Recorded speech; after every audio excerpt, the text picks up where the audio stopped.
ani yeroo hedduu shamarran teenarraa dubbataa ture shamarran keenya dogongora isintu qabaa dalagatu biyyaa yaatanii dalagaa keessan dalagadhaa biyyatti galaa biyya namaa keessatti maqaa 9 ofitti hin baasinaa jechaa ture warra dhiiraa waliin shamarran irratti duulaa ture mubaarak fooloo walirraa qabna viidiyoon kiyya bira hin gaa jedhee yaada dhageeffattellee bira tartu jechuudha sirratti waraabuu kiyyaaf garuu dhiifama ani dhugaa rabbii jechuudha mana baaliyotti nama 1,400 si jala ture deemi ati kutuba jaalatu rakkoo miti namni ni jaalata ni argatanii dhaba an durallee viidiyoo dheengaddan hojjedhirrattillee nama hedduutu arge jechuudha viidiyoo san sirra waraabeera sanillee waan si miidhus waan isii miidhus waraama garuummoo warri dhiiraa jechuudha gaafa dubartii taka gabbaatanii si jaaladha jettaniini odoo miidiyaa ranfinne keessan haasofsiistanii amansiisumaa hin danda'ina tokko gaafii kiyya lammaffaa immoo gaafa isiin gadi baatee deebii gahaa sii kennite batalaa keessattuu dhiirri miidiyaa kanarra bultii namaatii fi ilmee namaatiin adda nama baasuudhaaf hojii hin godhatina maa barbaachisa haadha manaa namaa haadha ilma 2-3 abbaa taatee mas'uula itti taatee haadhaaf abbaa itti taatee guddifataa jirturratti gabbaatee jecha akkasii jechuun qabdu mana baaliyoo keessatti jechi reefati jette jecha dhugaa rabbi yoo shamarran sammuu qabdu miidiyaa kanarra jiraatte jecha shamarran cimsee dhiira biraa abdii kutachiisudha qutuba jechuuni situ dhaqeessi jaaladhe jedhee jaalala keessan gaafattee affeerrattee amansiifattee as fidattee bilchaataa nu argisiisuu dadhabdeeti keessan dhayxee osoon gaafatiin miidiyaa irratti dhuftee ni jaaladhettee bootte jechuudha isilleen akkumati miidiyaa irratti dhuftee gaafii jaalalaa gaafatte gaafii jaalalaatii fi gaafii jibbiinsallee sii deebiste sii galee baga sii deebiste garuummoo amma reefuu kana nama 1,600 teettee jaarsa isiin dagatte isii yaadachiise jaalalli kiyya jechuun kan keessun isiin kottu na jaaladhu siin hin jenne osoo kottu na jaaladhu siin jette keessumaa waan hunda xumurattanii miidiyaa kanarra dhuftan jechuudha maaf jechuun barbaachise jecha akkasii eenyuun hamilee cabsitan isin ufuma keessanii jaalala namaa affeertanii kaatanii gaafa namni lakkii an abbaa manaa qaba abbaa manaa kiyya sanii wal dhabne innis dogongora ofii kaafatee anillee dogongora kiyya kaafadhee walitti deebinee ilma waliin guddifanne ergisiin jette irraa hafi kaaxayyib ilma tokko 2 qaban jenne mi'attiin tun ilmaan 2 ol yookiin ilmaan 3 ol qabasiin jettee turte jechuudha waan nama ajaa'ib dambar ufii keetii dhayxee gaafatte ufii keetii gaafii jaalalaa gaafatte gaafii ati gaafatte sii deebiste ani abbaa manaa kiyyaa wal dhabee jira eeyyee wal dhabee jira garuu dogongora kiyya anis ni kaafadha innis ni kaafata natti deebi'aa abdii qaba yoo inni ilma ufiitii fi anaa haadha manaa isaa taganamaatillee hiquuqamee kanatti hin deebi'in ka ta'u taate ilma kiyya guddifadhaa ani siin ta'uu ati naan taatu an sin madaalu ati nan madaaltu waan si tuffattee fi waan si dhiifte haadha beeka akkuma ati isii fidattee shamarran hunda keessaa jaalatte sani isillee dhiira hunda keessaa si tuffatte jechuu ani likkisi hima jechuudha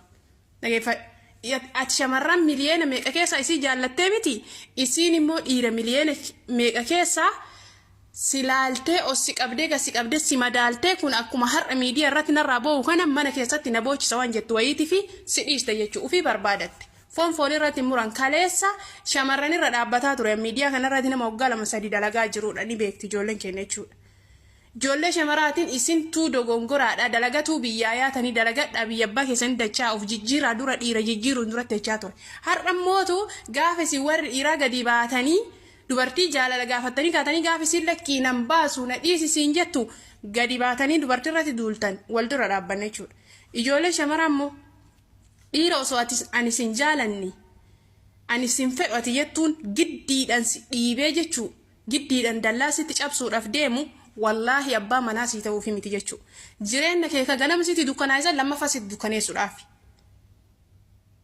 nadhiisii jetteen hirti micoon tun ilma kiyya guddifadhaa bultii tiyya keessa jiraataa jira ilmee tiyya guddifataa jira ilma abbaan manaa kiyya irratti gatee deemillee guddifatan jira kabajaa ardaa kiyyaatiif fi kabajaa gosa tiyyaatiif kabajaa biyya tiyyaatiif mataa gaqqabadhee jiraadha siin jettee irraa dhaabbadhu dhalaan immoo sagal heerumne sagalee dhiiraa barra warri jettanii wallaahi dogongortan jechuudha micoo tana jalatti bara خلاص الرادة أبد وانتي أني سجالنانين أني وايك دبنان كاتي أبا مناك بربادا جرتتي سي فوقرتو تكنجر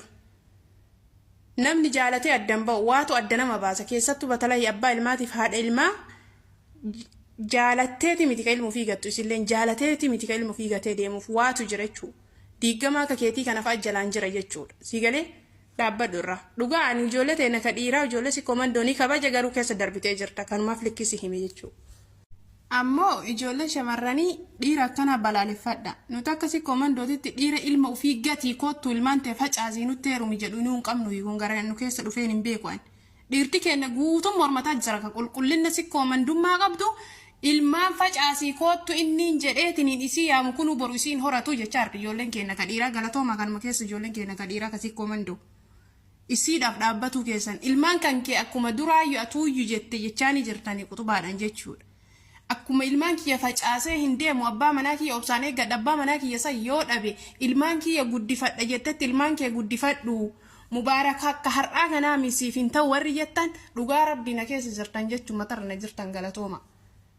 Ati immoo mubaaraka ilmaan kee facaasii badaa keetiif jabaa kee wajji si jaaladha kottu jechaan kan kee kun kokkee gadi nuun taru jechuu laali gadi darbee garaa nu taa'ee daanii dalagaa gaarii jennee si deeggaru osoo hin taanetti jecha ati jettu kun inuma gadi naman taru jechuudha. Namni akkamitti haadha manaa namaa ilma tokko qaba yoo jette bar dubartii irraa dhaabbatanii ilma lama sadii qaba jechuu miti. Ilma tokko qabaa ani ilma tokko dhalee lafaa qaba yoo isin siin jette irraa dhaabbatuu qabda. Har'a immoo ati isii darartu kana boru yoo ilmee tante namni abbaa manaa isiin ka jaalattu abbaa manaa isiin jaalattuun adda baasanuu. Ilma isiin jaalattuun ilma kan kee ilmi teetuun gaafa dhalteetiin hin jette dhiiras ta'u dhalaa ni dhala. Ilma godhata jechuudha. Ilma dhalee ilma godhata. Ilma sanii osoo isiin jaalattu dhiirti biraa dhuftee dhalaa tantee taati dhalte san intala dhalaa taati dhalte sanii dhiira san jalaa bahi ilmaan san gati yoo siin jedhe maaltu sitti dhaga'ama. Ijoolleen dhiiraa warri kara qutubaa gortanii dhaabbataa hartan taankii wallaahi galatooma. Immoo ijoolleen shamaraa dhiira akkanaa ka bultii kee diigii ilmaan kee facaasii jireenya kan kee ka gaarii jiraattu kana dhagaa fi ashawaa itti harii kottu siin jedhu inuma siin taane dhugaa rabbi jechuudha. Inna lillahi wa inna ilaihi raaji'uun haraam wallaahi. Safuudha kuni jaalalli daangaa qabdi bar kalaas narraa dhaabbadhate dura si himte mijatiin odoo achi ooftee waggaa tokko siin deemtee ji'a torba ji'a sadde isiin siin deemte isitu rakkoo qaba jenne jechuudha. 15 torbee siin hin deemne narraa dhaabbadhu an horee ilma qabaa abbaa manaa kiyyaan adda bahee gar walitti deebi'uuf abdii qaba inni didummootu ilmaan tiyya guddifatuuf kutannoo qaba siin jetteerti kalaas jalaa hafi maali kun jaalalaami kun gowwummaadha yaaki a'uuzu billah. Waa'ee jaalachuu qutubaa irratti waa sadi isiniin jedha keessattuu ijoolleen teene ijoolleen sikkoo mandoo gamaa gamanattuu waan ajaa'ibaa isiniin jedha shamarrillee dhiirrillee sirriin dhageeffadhaa dursa ijoolleen teene ijoolleen harargee warri baha biiftuu hedduu galatooma dhugamatti isin nama jaalalaati dhugamatti isin jaalatamtoota kabajamtoota ummataati ummata jaalala malee jibba hin beene galatooma warri shamaraallee warri dhiiraallee warri keessaan dhuftanii mubee kenna jaalatamaa nama dhugaa malee somni afaan isaatii hin baane nama dubbii xiinxallee waa jedhu malee nama akkanumaan ka'ee namarratti nu taalle maal siitaan akkam siitaana maal si gargaara warroonni naan jettan onneetii ara jirtan hedduu galatooma jaalala guddaa hagana hin jedhamne isinii qaba. Ijoolleen teenne ijoolleen sikkoo mandoo ijoolleen arsii gamaa ijoolleen arsii warri waabee gamaa isin dhugamatti zaranyoota ta'uu keessan isin dhugamatti nama uf jaalata ta'uu keessan isin dhugamatti nama keessattuu nama waabee gamanaa nama baale akkan jaalanne ragaa naa baatan maaliif hin jettani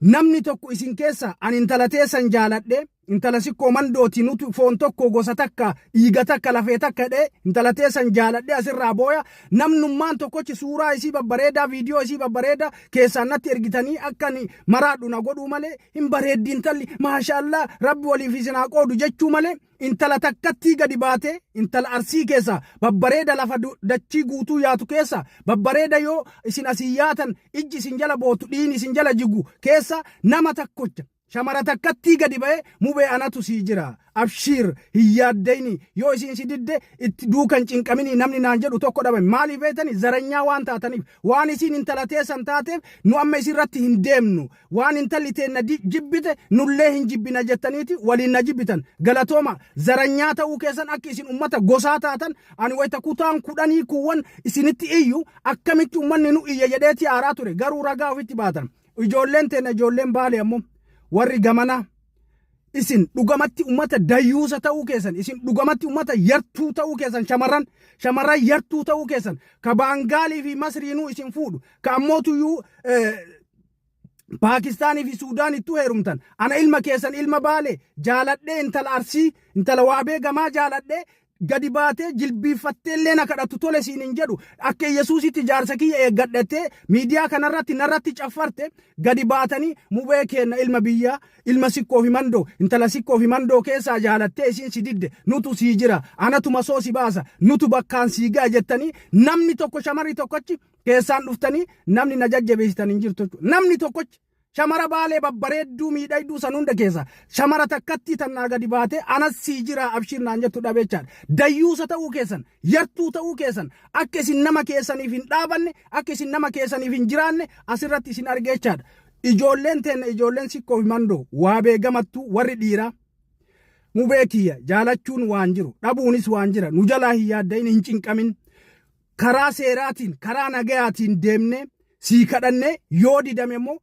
idaa galee baaletu fala idaa galee arsiitu fala nutu sii jira sii bunna caccabsinee fuunee mana sii galchina si wajjin akka taatellee taatuun jiraatti nama naan jedhu dhabeechaadha walumaa galatti isin ijoolleen sikkoo fi mandoo gamaa gamanattu dayyuusa ta'uu keessan nama komantiif immoojii namarra ergee nama boochisee nama boo'ee nama boochisu malee nama jajjabeessu nama anas sii jira namaan jedhu jegna akka duraanii tokko isin keessan jiru jechuudha sareedhan yartuudhan dayyuusota nama jaalatee namaaf boo'u nama jala deemtanii